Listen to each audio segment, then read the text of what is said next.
तो सुखदेव स्वामी भगवान की सुंदरता की आवाज सुने ना, जो समाधि लगा करके ब्रह्म का ध्यान कर रहे थे, उनकी समाधि खंडित हो गई। वृक्ष के ऊपर से ही सुखदेव स्वामी बोल पड़े, अरे विद्यार्थियों, संसार सागर में क्या कोई इतना सुंदर है जिसके श्री चरणों से सुंदरता का जन्म हुआ दुनिया की? इस संसार में कुछ लोग देखने में बहुत सुंदर होते हैं और बढ़िया वस्त्र भी सुंदर पहनते हैं, देखने में सुंदर होंगे, वस्त्र भी सुंदर धारण करेंगे, यही नहीं बहुत सुंदर वाणी बोलते भी हैं। इतना सबको सुंदर होने के बाद भी उनका स्वभाव सुंदर नहीं होता। तो जिनका स्वभाव सुंदर नहीं होता है उनकी सारी सुंदरता व्यर्थ है। बोले भक्तवत्सल भगवान की। देखने में जितने सुंदर हो उससे अधिक स्वभाव सुंदर होना चाहिए, क्योंकि रूप भी सुंदर, चलन भी सुंदर हो और देह का आवरण भी सुंदर हो, लेकिन सार्थक है उसकी सुंदरता जिसका अंतःकरण भी सुंदर हो। तुम्हारा कन्हैया देखने में सुंदर है, उसके ओष्ठ सुंदर हैं, उसके कपोल सुंदर हैं, उसकी नासिका सुंदर है, उसके नेत्र सुंदर हैं, उसके बाल सुंदर हैं, उसकी चितवन सुंदर है, सब कुछ सुंदर है, पीतांबर सुंदर है। स्वभाव कैसा है? स्वभाव अगर सुंदर होगा तो सुंदरता मानी जाएगी। विद्यार्थियों ने कहा, महात्मन अभी नया नया एडमिशन आश्रम में हुआ है, कन्हैया के बारे में ज्यादा और अध्ययन नहीं है, लेकिन हमारे गुरुजी ने एक मंत्र और पढ़ाया है, कहिए तो भी सुना दो। हाँ, वो मंत्र सुनाओ, कौन सा है? तो दूसरे श्लोक में विद्यार्थियों को व्यास जी ने भगवान के स्वभाव का वर्णन किए थे, स्वभाव की चर्चा किए थे। अब दूसरा श्लोक विद्यार्थियों ने गाना शुरू किया। अब इस श्लोक में भगवान का स्वभाव कितना सुंदर है, जरा विचार करिए। स्वभाव की चर्चा हुई।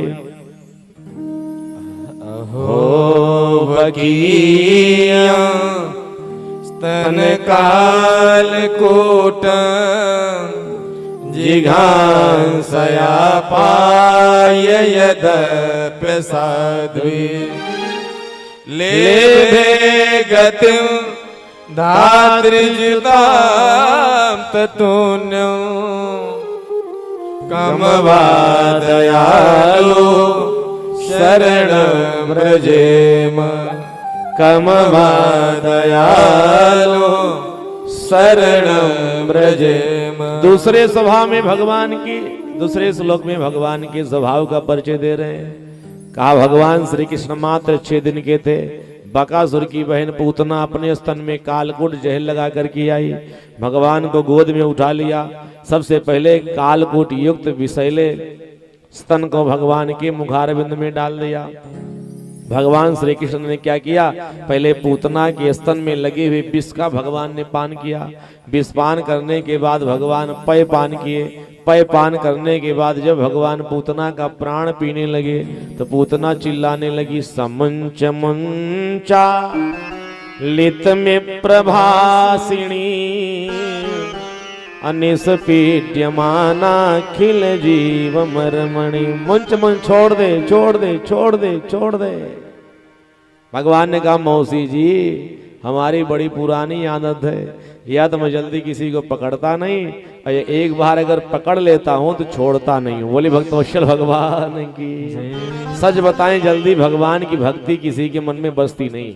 एक बार जब बस जाती ना तो लोग सर्वस्व छोड़ देते, लेकिन भगवान को नहीं छोड़ पाते। भगवान ने क्या किया, पूतना के प्राण को पी लिया। और जब भगवान ने पूतना का प्राण पान किया तो भगवान ने पूतना के ऊपर कृपा किया। क्या कृपा की? धातृच्युताम तथोन्यम।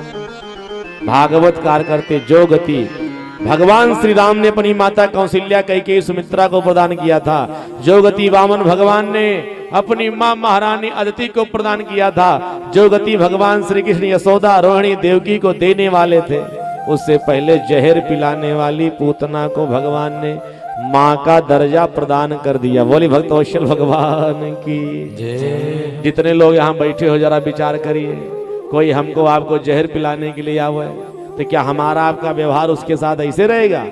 वो स्थान हम देंगे जो माँ को दिया जाता है। भगवान ने जहर पिलाने वाली पूतना को धात्रच्युताम तथोन्यम, माँ की गति प्रदान कर दी। याद रखना, इतना सुंदर स्वभाव संसार सागर में किसी का आपने नहीं सुना होगा। गोस्वामी जी कहते कि यति कोमल रघुवीर स्वभाव,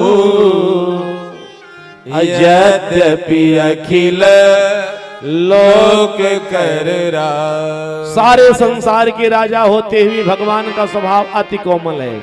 इतना कोमल है ना कि जहर पिलाने वाली पूतना को धात्रच्युताम तथोन्यम, माँ का स्थान भगवान ने दे दिया।